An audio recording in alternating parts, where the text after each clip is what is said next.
Expo కంపెనీకి చెందిన ఈ యూజ్ అండ్ త్రో పెన్నును సాధారణంగా విద్యార్థులు వాడుతుంటారు. ధర తక్కువ ఉండడమే దానికి కారణం.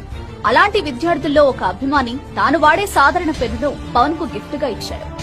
దాని ధర ఎంతని చూడకుండా పవన్ భద్రంగా దాచుకుని డిప్యూటీ సీఎం గా తొలి సంతకం చేయడం అందరినీ ఆకట్టుకుంది. అదొక్కటే కాదు, మరో సందర్భంలో కూడా ఆ పెన్ను విలువను పవన్ చాటి చెప్పారు.